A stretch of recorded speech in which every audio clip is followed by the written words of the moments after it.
सिंचाई के साधन बढ़ने से जो दलहन का क्षेत्रफल ज़्यादा था वो घट करके दूसरे फसलों में गया है। ज़्यादातर क्षेत्रफल था वो गेहूं में कुछ क्षेत्रफल गया और कुछ क्षेत्रफल सरसों की खेती में गया है। बड़ी खुशी की बात है कि मूंगफली की फसल ने बड़ा तेजी से यहाँ पे क्षेत्रफल बढ़ाया है। सरसों की फसल की भी बड़ी संभावना है और 20 से 22 कुंटल की पैदावार प्रति हेक्टेयर किसान हमारे यहाँ लेने लगे हैं पूरे झांसी और बुंदेलखंड के कई जिलों में।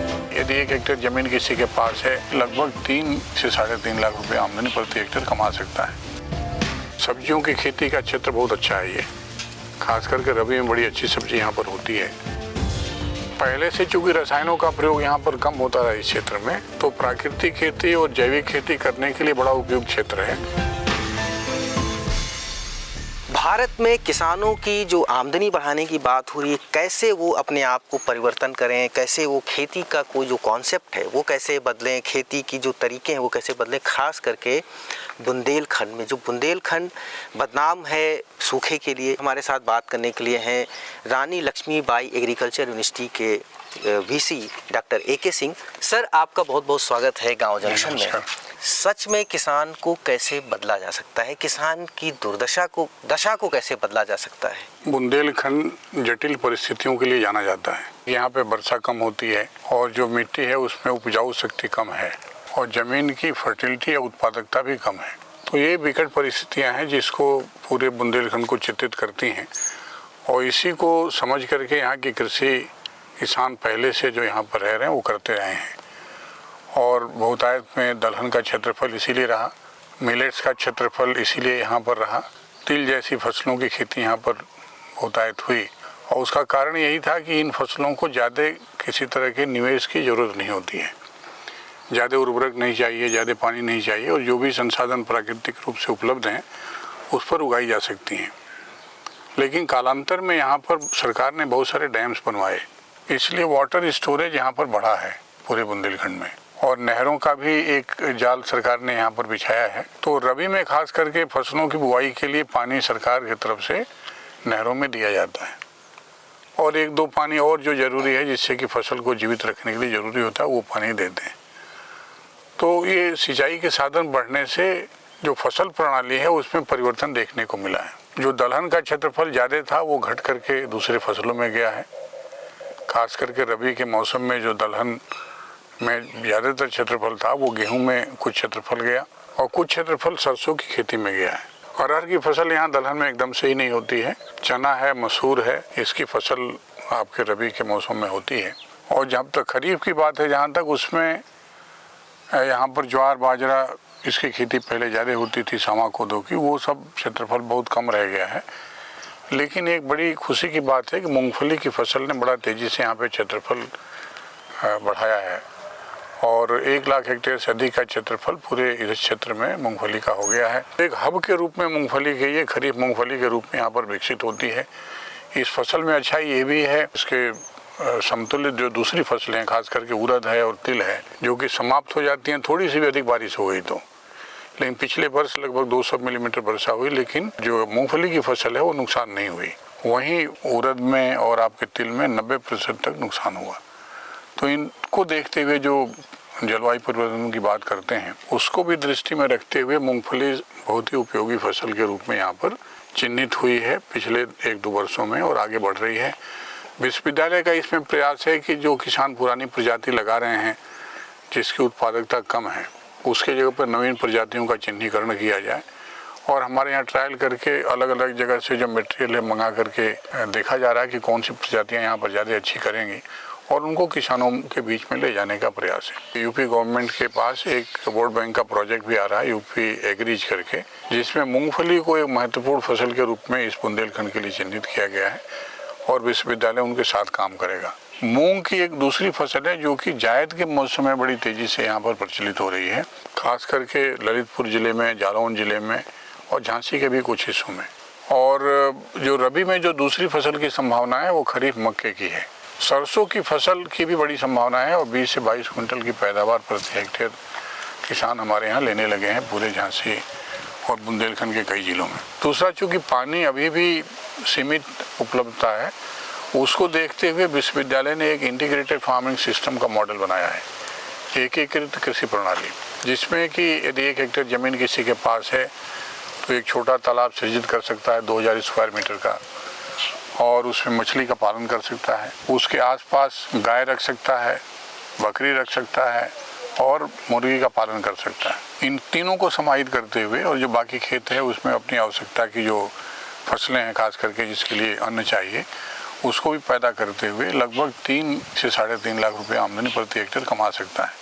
हमने यहाँ पर ये भी दिखाने की कोशिश की इस मॉडल के साथ कि शहद उत्पादन भी साथ में कर सकते हैं। टेम्परेचर सर 44 से 48 डिग्री तक जाता है।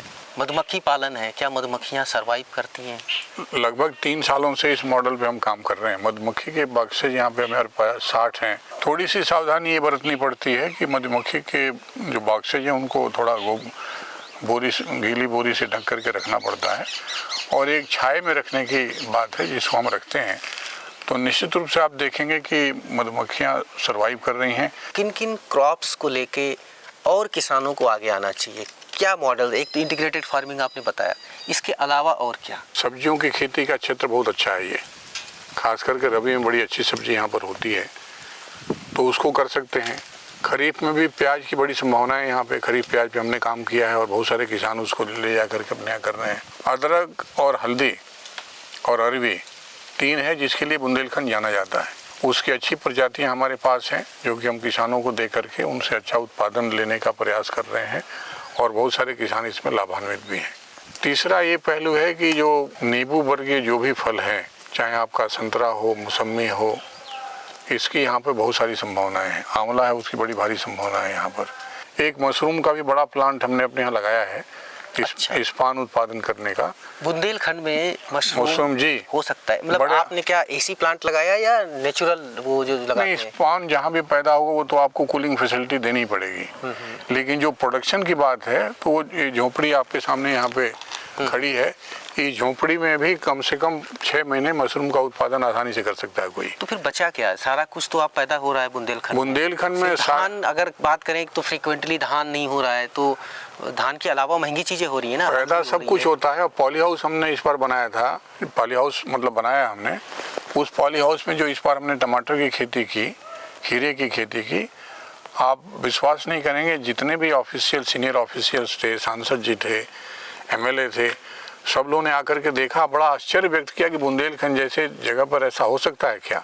तो जो एक नैरेटिव है कि यहाँ पे सूखा है, यहाँ पे सिर्फ पत्थर की खेती होगी, पत्थर तोड़े जाएंगे, खनन होगा, वहाँ पे आप खीरा, फूल और मछली हर चीज़ें उगा रहे हैं।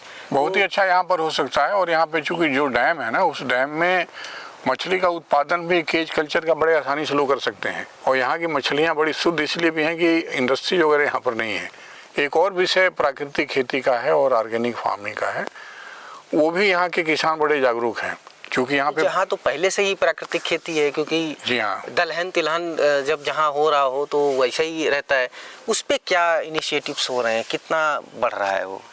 पहले से चूँकि रसायनों का प्रयोग यहाँ पर कम होता रहा इस क्षेत्र में, तो प्राकृतिक खेती और जैविक खेती करने के लिए बड़ा उपयुक्त क्षेत्र है। क्या पॉली हाउस या नेट हाउस में यहाँ पे चूँकि तापमान थोड़ा सा संरक्षित किया जाए, ठीक है, पॉली हाउस में हो सकता बढ़ जाता है, नेट हाउस में थोड़ा सा कम हो जाता है, उसका स्कोप दिख रहा है? आपने कुछ उस पर एक्सपेरिमेंट्स किए हैं? हमने पॉली हाउस में बड़ी अच्छी सफलता प्राप्त की है और उसी तरह का उत्पादन लिया है जैसा कि जो अच्छे संस्थान, पूसा जैसे संस्थान ने जिस तरह से उत्पादन लिया है टमाटर की, उतना ही उत्पादन इस विश्वविद्यालय ने भी पॉली हाउस में प्राप्त किया है। ये बात ज़रूर है कि 2-3 महीने यहाँ के अप्रैल, मई, जून ये बड़े हार्श होते हैं, टेम्परेचर बड़ा हाई रहता है, इसमें पॉली हाउस में खेती करना मुश्किल है। लेकिन यदि नेट हाउस हो तो ज़रूर कुछ जो यहाँ की फसलें हैं उन पे काम किया जा सकता है। और यहाँ जो स्ट्रक्चर बनाने की ज़रूरत है वो दोनों ही तरह का हो, मतलब आप कह सकते हैं कि पॉली हाउस भी हो, नेट हाउस भी हो, ऐसे कंबाइंड आजकल कंबाइंड बनता है, ऐसा स्ट्रक्चर बनाने की ज़रूरत है यहाँ पर। भारत को दलहन और तिलहन में हमारी स्थिति ऐसी क्यों हुई? मतलब कहाँ पे हमने गलती की, मतलब नीतियों में कहाँ पे गलती हुई? हम उसको कैसे वापस दलहन में और तिलहन में आत्मनिर्भर बना सकते हैं? एक समय था जबकि हमको अन्न की ज़रूरत थी, तो ज़्यादातर ध्यान हमारा अन्न उत्पादन पर गया, खास करके जो गेहूं और धान। शोध भी उसी तरह केंद्रित ज़्यादा हुए और विकास के कार्य भी उसी धारा में ज़्यादा हुए। तो दलहन तिलहन उस समय आवश्यकता भी हमारी कम थी, तो जो आशातीत वृद्धि गेहूं और धान में हुई वो वृद्धि दूसरी फसलों में नहीं हो पाई, खास करके तिलहन की और दलहन की फसलों में। सरकार ने पीछे 10 वर्षों से तमाम स्कीम सरकार ने शुरू की है। एक तो प्रोक्योरमेंट की शुरू की है सरकार ने, एक सीड हब की स्कीम शुरू की पूरे देश में, जिसमें दलहन के 150 सीड हब बनाए गए, तिलहन के भी 100 के आसपास सीड हब बनाए गए। दूसरा, सरकार ने बड़े पैमाने पर डिमॉन्स्ट्रेशन किसानों के खेतों पे लगवाए नए बीजों का। तो उससे आप देखेंगे कि दलहन में तो बड़ी तेज़ी से वृद्धि हुई है, और जो दलहन 16 से 17 मिलियन टन पैदावार 2016-17 में हो रही थी, वो बढ़ कर के 25-26 मिलियन टन तक पहुंच गई। 2-3 मिलियन टन हमारे पास कमी है, जबकि तिलहन में बहुत भारी कमी है हमारे पास। 50% लेना पड़ता है, 50% बाहर से लेते हैं।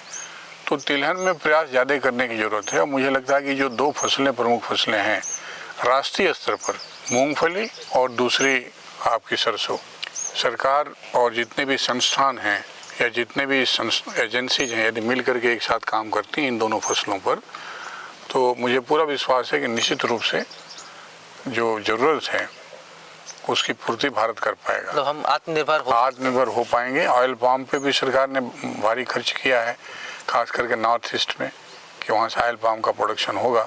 लेकिन ये जो 2 फसलें मैदानी जितने भी क्षेत्र हैं, वहाँ सरसों और आपकी मूंगफली की खेती की संभावनाएं अपार हैं। क्षेत्रफल बढ़ा करके, उत्पादकता बढ़ा करके जो हमारी आवश्यकताएं हैं उसकी जरूर हम पूर्ति कर पाएंगे। सर, बहुत बहुत शुक्रिया हमसे बात करने के लिए। अगर ये वीडियो आपको पसंद आया तो हमें शेयर करें और कमेंट करके हमें ज़रूर बताएं। बुंदेलखंड को लेकर जो एक मिथ है, जो एक पलायन और गरीबी की धारणा है, वो दूर की जा सके, यहाँ की संभावनाओं को ज़्यादा से ज़्यादा एक्सप्लोर किया जा सके। मनीष मिश्रा, गाँव जंक्शन। गाँव जंक्शन को सभी सोशल मीडिया प्लेटफॉर्म्स पर फॉलो करें। व्हाट्सएप चैनल और जीमेल आईडी पर भी संपर्क साध सकते हैं।